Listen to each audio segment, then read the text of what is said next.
हमारे और काम के प्रति लगन की वजह से वह लोगों के बीच बहुत लोकप्रिय हो गई। लोग उनकी तारीफें करते नहीं थकते थे। अक्सर उनकी प्रशंसा उनके पीठ पीछे भी सुनने को मिलती थी। लोग कहते थे, अगर हमारे देश में ऐसे आईएएस अधिकारी हो तो समाज का नक्शा ही बदल जाए।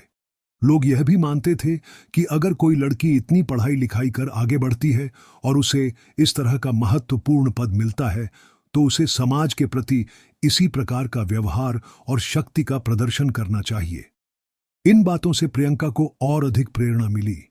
उन्हें अपने कर्तव्यों को और भी ज्यादा जुनून और समर्पण के साथ निभाने की ऊर्जा प्राप्त हुई।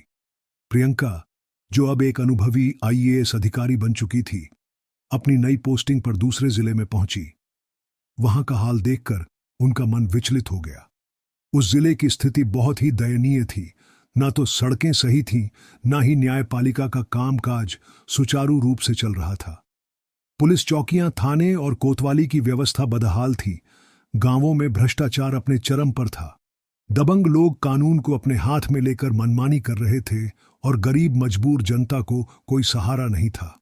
सरकारी स्कूलों में पढ़ाई लिखाई का नामो निशान तक नहीं था।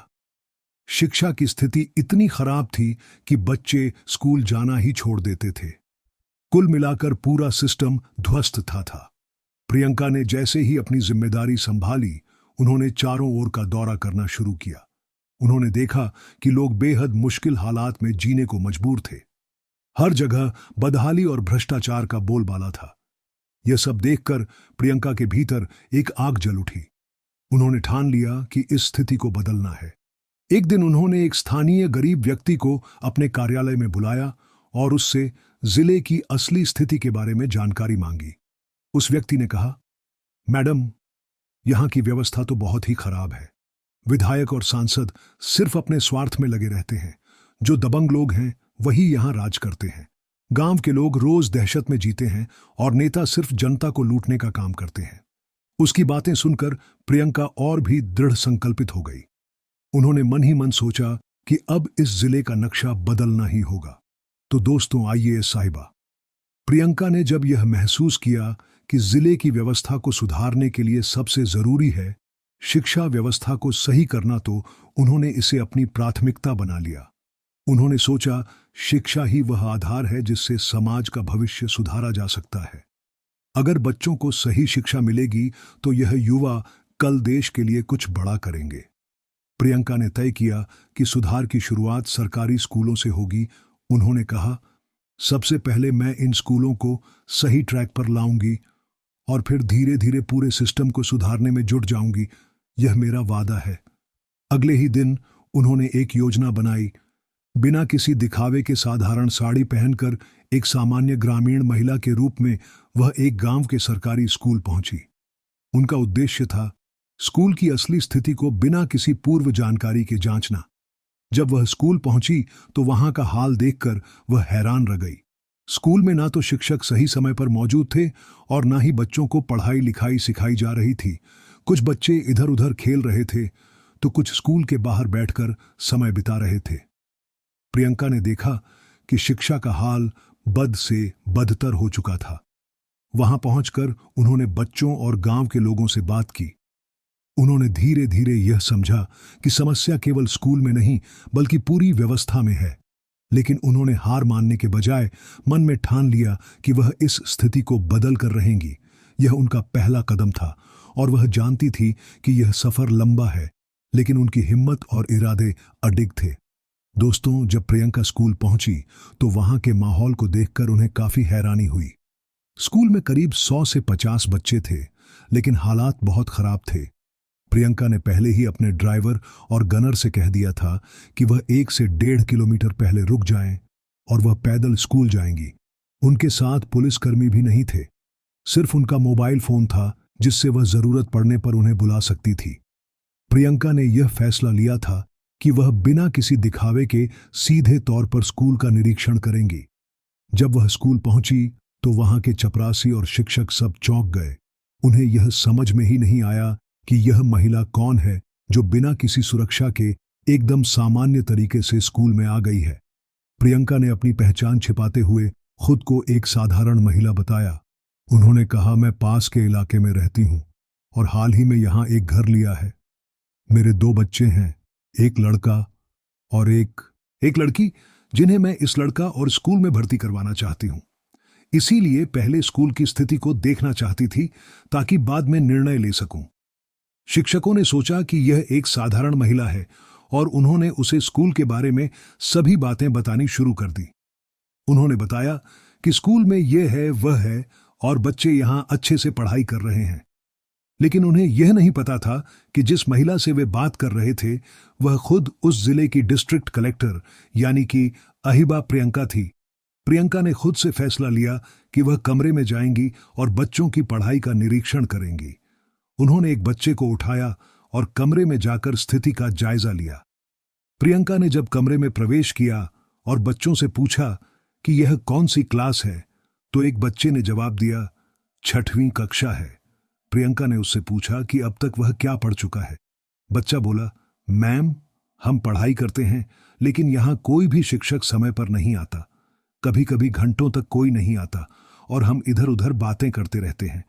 कभी कभी शिक्षक कहते हैं बस याद कर लो, लेकिन पढ़ाई का कोई सही तरीका नहीं है। बच्चे की यह बात सुनकर प्रियंका का मन टूट गया। उन्हें यह सुनकर गहरी चिंता हुई कि जिस देश के भविष्य को बचाने के लिए उन्हें काम करना है, उस देश के बच्चों के साथ इस तरह का व्यवहार किया जा रहा था। शिक्षक, जो बच्चों के जीवन को दिशा देने वाले होते हैं, वे खुद ही इस तरह की लापरवाही दिखा रहे थे। प्रियंका ने यह महसूस किया कि यह स्थिति केवल बच्चों के लिए ही नहीं बल्कि पूरे समाज के लिए खतरे की घंटी है। जब उन्होंने शिक्षकों से इस बारे में बात की तो कई शिक्षक एकजुट हो गए और प्रियंका से कहा, मैम, हम झूठ नहीं बोल रहे हैं, यहां पर सच में ऐसा हो रहा है। हमें पता ही नहीं चलता कि कब हम स्कूल में होते हैं और कब घर चले जाते हैं। स्कूल और घर में कोई अंतर ही नहीं रह गया है। यह सुनकर प्रियंका का दिल और भी ज्यादा द्रवित हो गया। उन्होंने ठान लिया कि वह इस स्थिति को बदल कर रहेंगी। अब उनका मुख्य उद्देश्य इस स्कूल की स्थिति को सुधारना और बच्चों को वह शिक्षा देना था जिसके वे हकदार थे। प्रियंका को जब बच्चों और शिक्षकों की बातें पता चली तो उनका गुस्सा और दुख दोनों एक साथ बढ़ गया। उन्होंने तुरंत अपने ऑफिस में जाकर स्कूल के प्रधानाचार्य और संबंधित अधिकारियों से पूछताछ शुरू की। उन्होंने स्कूल की सभी फाइलें और रजिस्टर जांचे और फिर जो निष्कर्ष निकाला वह सबको चौंका देने वाला था। प्रियंका ने निर्णय लिया कि अब से स्कूल में जो भी शिक्षक या कर्मचारी काम कर रहे हैं उनके खिलाफ कार्रवाई की जाएगी। उन्होंने स्पष्ट शब्दों में कहा, आप लोग बच्चों को गलत तरीके से पढ़ा रहे हो और अपनी जिम्मेदारी से भाग रहे हो। आप लोग इस नौकरी के लायक नहीं हो।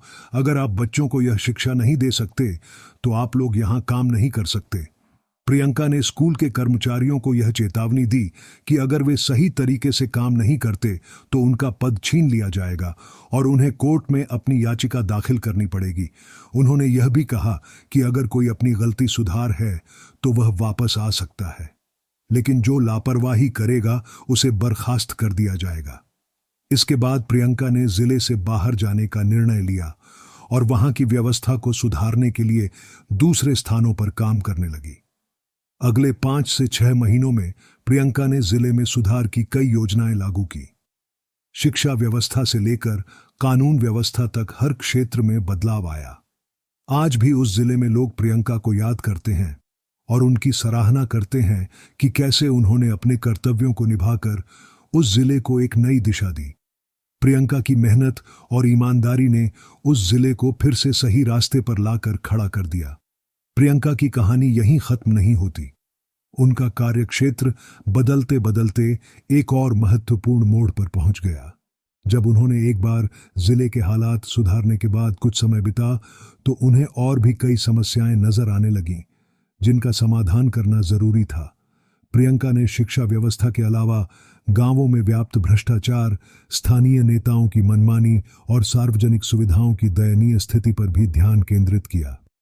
वह लगातार ग्रामीण इलाकों में जाकर लोगों से मिलती थी, उनकी समस्याओं को सुनती थी और उन पर तत्काल समाधान लागू करती थी। उनके द्वारा उठाए गए कदमों से जिले में धीरे धीरे बदलाव दिखने लगे। उनके कार्य से प्रभावित होकर जिले के लोग भी उनका समर्थन करने लगे। प्रियंका ने न सिर्फ शिक्षा बल्कि स्वास्थ्य, सड़कों और अन्य सरकारी योजनाओं का भी पूरी गंभीरता से निरीक्षण किया। उन्होंने सरकारी कार्यालयों में भ्रष्टाचार को रोकने के लिए सख्त कदम उठाए, जिससे सरकारी योजनाओं का सही तरीके से पालन होने लगा। प्रियंका के योगदान की वजह से उस जिले में सुधार की बयार चली और उसका नाम पूरे राज्य में फैलने लगा। लोग प्रियंका को एक आदर्श अधिकारी के रूप में देखने लगे। कुछ सालों बाद प्रियंका को एक बड़े पद पर पदोन्नति मिली और वह फिर से एक नए जिले में आई। लेकिन उनके कार्यों की वजह से उस जिले की स्थिति अब पूरी तरह से बदल चुकी थी। लोग कहते थे, अगर प्रियंका जैसी अधिकारी कहीं हो तो किसी भी जिले की हालत सुधारने में देर नहीं लगती। प्रियंका की यात्रा इस बात का उदाहरण है कि अगर मन में ठान लिया जाए तो किसी भी परिस्थिति को बदला जा सकता है। उनके संघर्ष और मेहनत ने यह साबित कर दिया कि सच्ची सेवा और ईमानदारी से किया गया कार्य कभी बेकार नहीं जाता। दोस्तों, यह थी प्रियंका की प्रेरणादायक कहानी। आप हमें कमेंट सेक्शन में बताइए कि आपको यह कहानी कैसी लगी। दोस्तों, कहानी सुनाने का मेरा मकसद किसी का दिल दुखाना या किसी की भावनाओं को आहत करना नहीं है। मेरा उद्देश्य सिर्फ आपको अलर्ट, जागरूक और सचेत करना है। इस कहानी के माध्यम से मिलने वाला संदेश आपके जीवन को बेहतर बनाने में मदद करे। आज की कहानी बस इतनी ही, फिर मिलते हैं नई कहानी के साथ। तब तक के लिए धन्यवाद। जहां भी रहिए, सचेत रहिए और सुरक्षित रहिए। बहुत बहुत धन्यवाद।